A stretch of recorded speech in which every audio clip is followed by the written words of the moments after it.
Bezos Scholars Program is a year-long initiative focused on equipping youth with the right skills to be able to create change in their communities.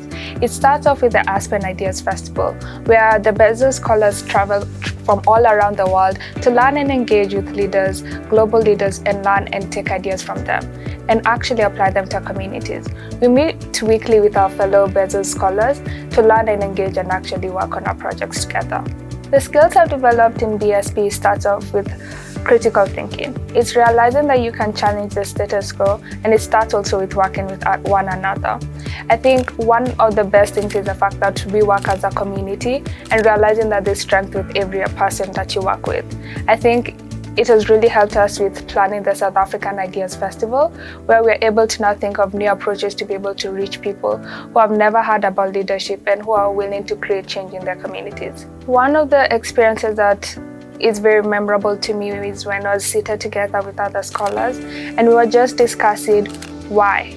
And I think it was realizing that there are people in this world who are interested in creating impact and actually helping those who are vulnerable or people who do not have the same privileges that we do.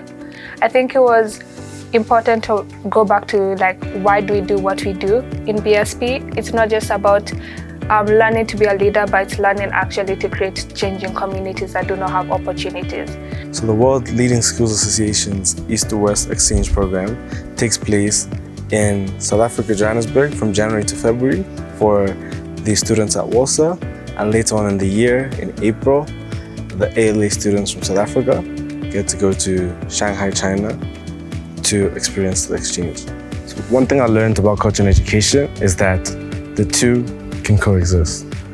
The culture at Warsaw was very welcoming in the sense that I was able to build friendships that I still have to this day and that I believe are going to date way past this day. That has enabled me to establish networks that could open various opportunities for me and me do the same for them in return.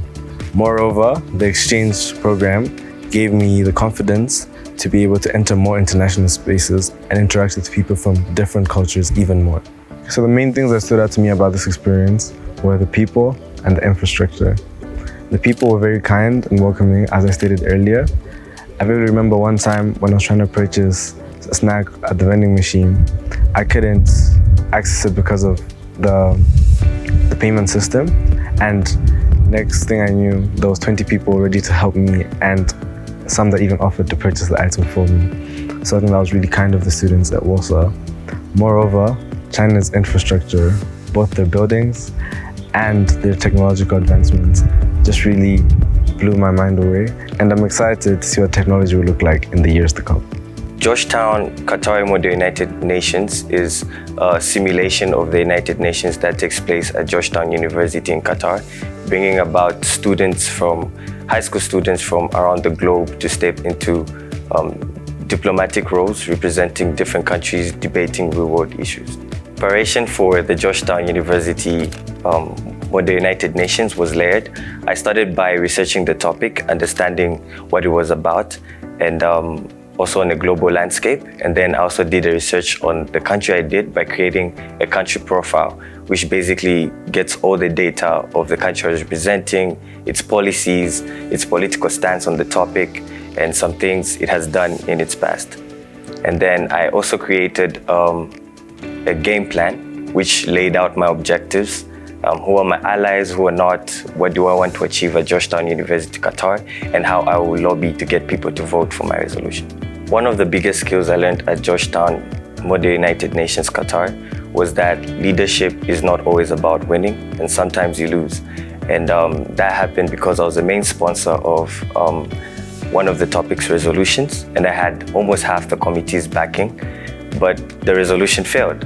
And so from that experience, I learned to re-strategize, to work with more people, to lobby with more people again, to try and get more support for the second resolution, which passed. And getting these skills in real life also teaches me just how to lobby with different people, to know I could negotiate and compromise with different people, but just to keep keeping my core values intact. Through that process, I learned that real diplomacy is about how to lobby, negotiate without losing your core values, and I apply that in my daily life.